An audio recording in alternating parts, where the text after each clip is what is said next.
नमस्ते। जब भी भारत की बड़ी प्रॉब्लम्स की बात होती है तो हमारे दिमाग में क्या आता है? करप्शन, बेरोजगारी, है ना?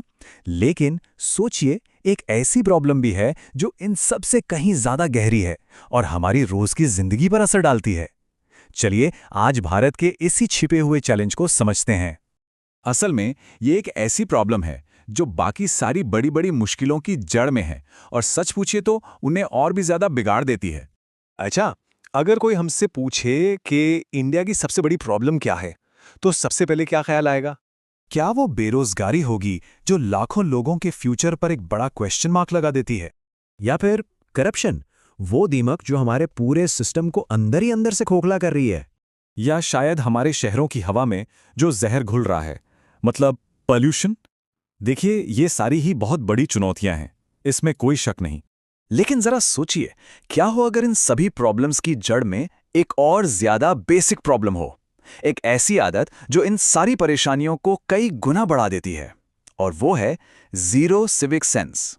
मतलब नागरिक होने की जो बेसिक समझ होती है ना, उसकी जबरदस्त कमी। तो सवाल उठता है कि आखिर ये सिविक सेंस है क्या चीज और अपने देश में इसकी इतनी कमी महसूस क्यों होती है। चलिए इसको थोड़ा और करीब से देखते हैं।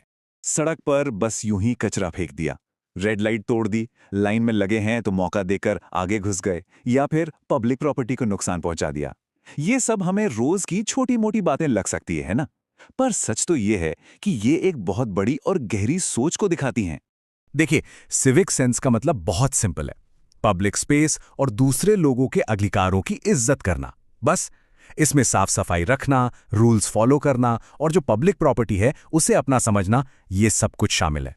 अगर हम जापान या सिंगापुर जैसे देशों को देखें तो वहां साफ सफाई और रूल्स फॉलो करना लोगों की आदत में शुमार है। ये उनके कल्चर का हिस्सा बन चुका है। लेकिन हमारे यहाँ, अरे छोटे मोटे नियम तोड़ना तो इतना कॉमन हो गया है कि कई बार तो हमारा ध्यान भी नहीं जाता। तो सवाल है, ऐसा क्यों है? इस एटीट्यूड की वजह क्या है? सबसे पहली और सबसे बड़ी वजह है ये वाली सोच, अरे मेरे अकेले के करने से क्या ही फर्क पड़ेगा। एक इंसान यही सोचकर कचरा सड़क पर फेंक देता है। लेकिन प्रॉब्लम तब होती है जब करोड़ों लोग ठीक यही बात सोचते हैं और फिर पूरा देश ये एक डस्टबिन जैसा लगने लगता है। दूसरी बड़ी वजह है सजा का डर ना होना। आप देखिए, सिंगापुर में जरा सी गलती पर भारी भरकम फाइन लगता है, और इंडिया में यहां तो अक्सर लोग थोड़ा बहुत पैसा देकर या फिर अपनी जान पहचान का इस्तेमाल करके आराम से निकल जाते हैं। और जब ये डर ही खत्म हो जाता है तो फिर नियमों की इज्जत भी खत्म हो जाती है। तीसरी वजह है कहीं ना कहीं हमारे एजुकेशन सिस्टम में भी छिपी है। स्कूल में हमें सिविक्स तो पढ़ाते हैं, हमारे राइट्स और ड्यूटीज रटा दिए जाते हैं, लेकिन एक जिम्मेदार नागरिक कैसे बने, इसका प्रैक्टिकल ज्ञान, मतलब सड़क पर कचरा क्यों नहीं फेंकना है, ये बातें शायद नहीं सिखाई जाती। और यहीं पे ना हमें सबसे बड़ा पैराडॉक्स देखने को मिलता है। वही इंडियन जो अपने देश में नियम तोड़ने में शायद शान समझता हो, वही विदेश जाते ही एकदम परफेक्ट नागरिक बन जाता है। क्यों? क्योंकि वहाँ का माहौल, वहाँ का सख्त सिस्टम उसे ऐसा करने के लिए मजबूर कर देता है। तो मतलब एकदम साफ है, प्रॉब्लम लोगों में नहीं है, प्रॉब्लम हमारी आदतों में और उस माहौल में है जो हम सब ने मिलकर बनाया है। हम बदल सकते हैं, बिल्कुल बदल सकते हैं, बस हमें एक सही माहौल और एक सही वजह चाहिए। तो फिर सवाल वही है कि इस सिचुएशन को बदला कैसे जाए। तो चलिए सुधार के लिए 4 प्रैक्टिकल स्टेप्स पर नजर डालते हैं। नंबर 1, गलत चीज को नॉर्मल समझना बंद करना होगा। अगर कोई लाइन तोड़ रहा है तो उसे प्यार से टोकना जरूरी है। नंबर 2, सख्त नियम और भारी फाइन। जब तक नतीजों का डर नहीं होगा ना, तब तक असली बदलाव नहीं आएगा, वो भी बिना किसी भेदभाव के।